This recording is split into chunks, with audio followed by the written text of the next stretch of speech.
Sometimes life's most beautiful beginnings start in the midst of chaos. Before I tell you this remarkable story that changed not just one life but 6, take a moment to consider hitting that subscribe button and giving this video a like. Stories like these, real stories of hope against impossible odds, don't come along every day, and we're dedicated to bringing more of them to you. David Mercer never planned for his Tuesday afternoon hospital visit to become the pivot point of his entire existence. His triplets, 3 rambunctious 5-year-olds with boundless energy and a complete disregard for hospital etiquette, had scattered down 3 separate hallways the moment his back had turned. As the single father of Lily, Emma, and Jack for the past 3 years since their mother left, David had developed reflexes that would impress an Olympic athlete, but even he couldn't be in 3 places at once. "Jack," he called, racing after his son who had darted around a corner with a paper airplane. The boys' laughter echoed off the sterile walls of the pediatric wing where they'd just finished Emma's routine checkup for her mild asthma. David rounded the corner, nearly colliding with a nurse's cart, mumbling apologies as he continued his pursuit. The chase led him up a floor and down a corridor he didn't recognize. The pediatric wing's cheerful paintings had given way to more subdued decor. Jack's small sneakers squeaked against the polished floor as he made a sharp right into a partially open doorway. "I'm so sorry," David immediately began as he entered the room, expecting to find an irritated patient or doctor. "My son just..." The words died in his throat. The room was bathed in afternoon sunlight that streamed through half-drawn blinds, casting golden rectangles across the hospital bed. There sat a woman who couldn't have been more than 35, her head wrapped in a colorful scarf, her face pale but illuminated by the most radiant smile as she looked down at Jack, who had stopped dead in his tracks, paper airplane forgotten in his small hand. "Hello there," she said, her voice gentle but threaded with strength. "Are you a pilot?" The woman's name was Katherine Chen, and as David would later learn, she had been given 3 months to live.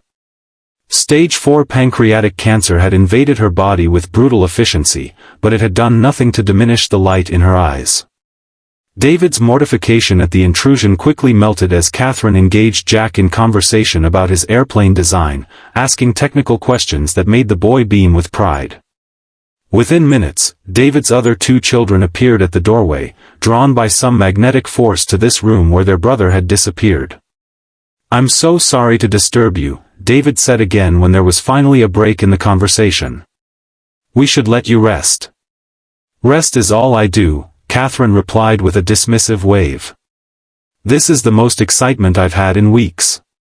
Please, stay a little longer, that is, if you don't mind keeping company with someone who's a bit worse for wear." There was something in her eyes, a sparkle, a defiance, that made it impossible to say no.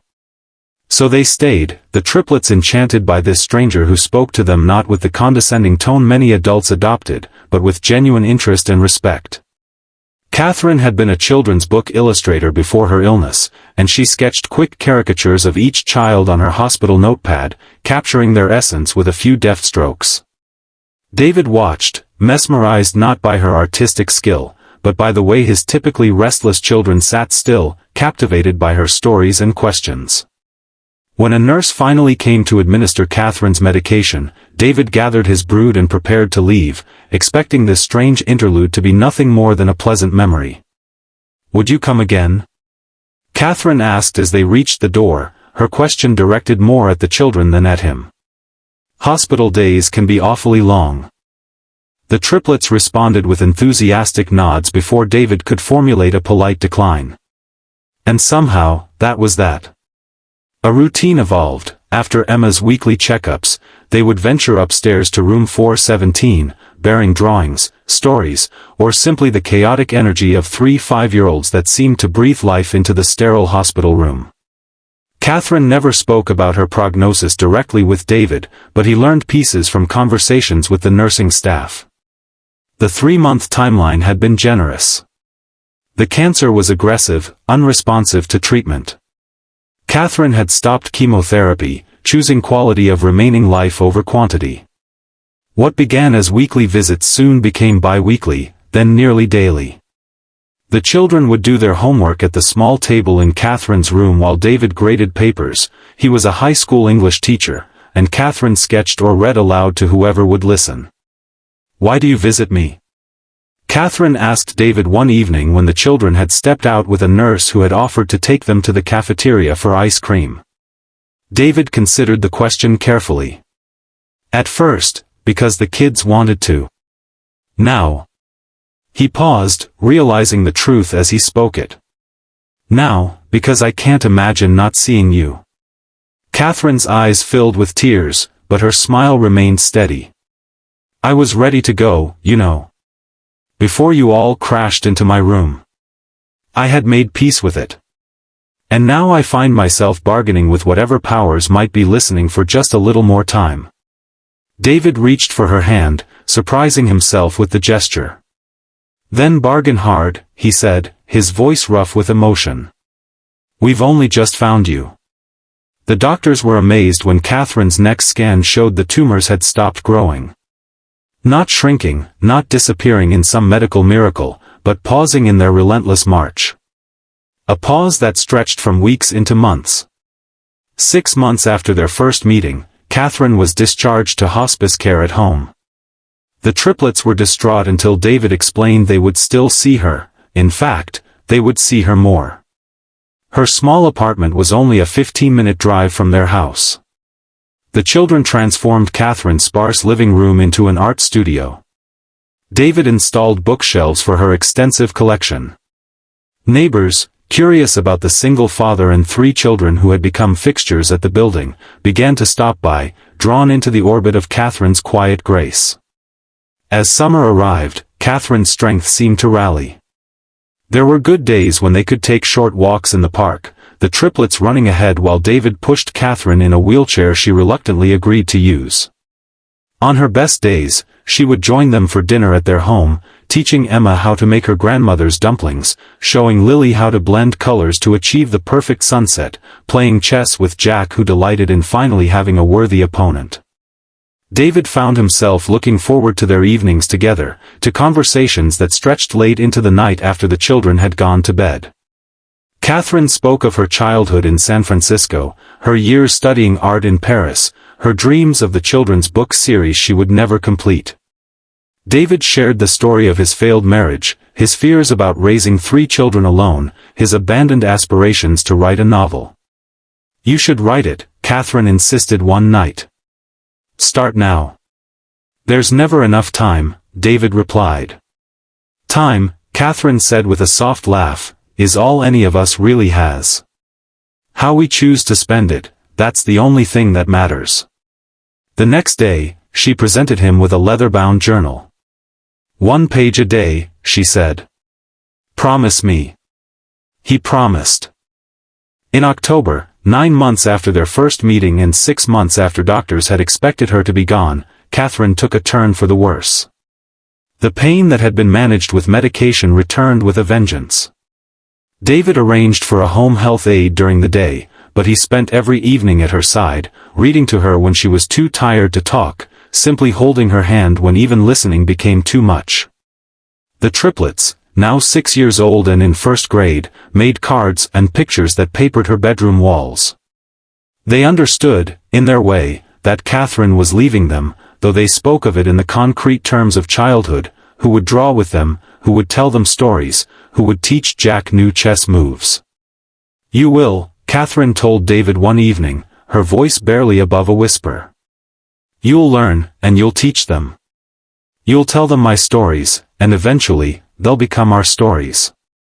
The night Katherine died, David was reading to her from the journal she had given him, not his novel, but entries about their time together, memories he had captured knowing their days were numbered.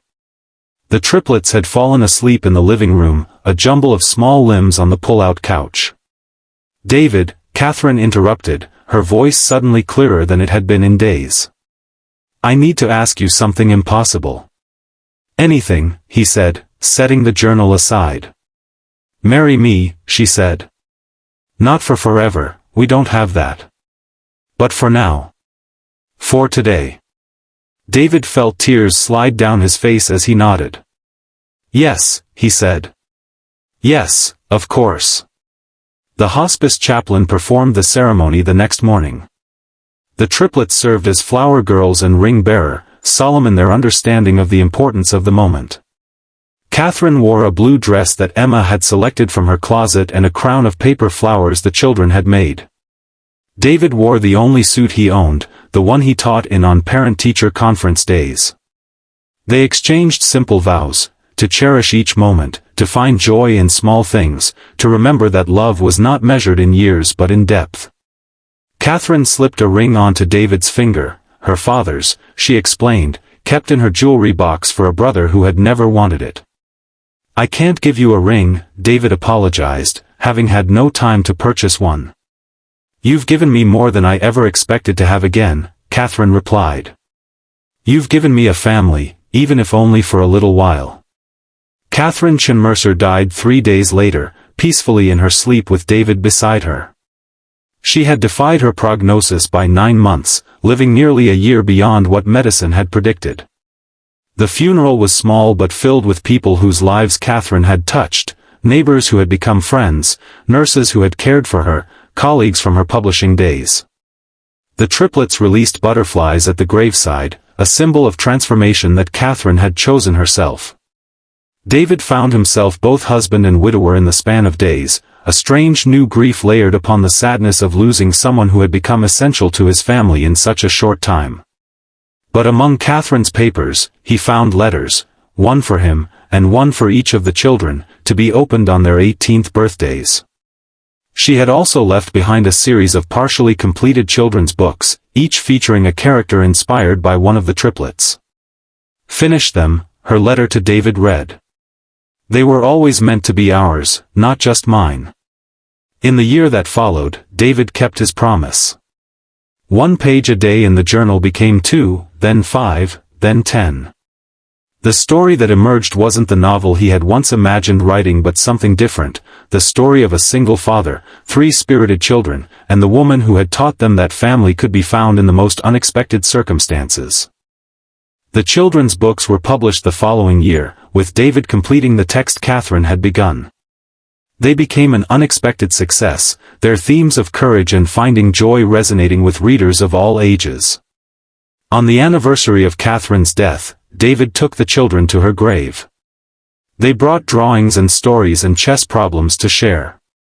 As the children chattered to the headstone as if Katherine could hear them, and perhaps, David thought, she could, he realized that she had given them an invaluable gift. She had shown them that love could bloom anywhere, even in the harsh soil of a hospital room, even in the face of impossible odds. And she had given him permission to live fully in the wake of loss, to embrace joy without guilt, to build a future that honored the past without being imprisoned by it. So if you're watching this and wondering if lightning can strike twice, if love can appear when least expected, if meaning can be found even in our darkest hours, the answer is yes. 1,000 times yes. Before you go, remember to like this video and subscribe for more stories that remind us of the extraordinary connections that make life worth living, even when it takes unexpected turns. Because sometimes, the wrong hospital room turns out to be exactly the right place to be.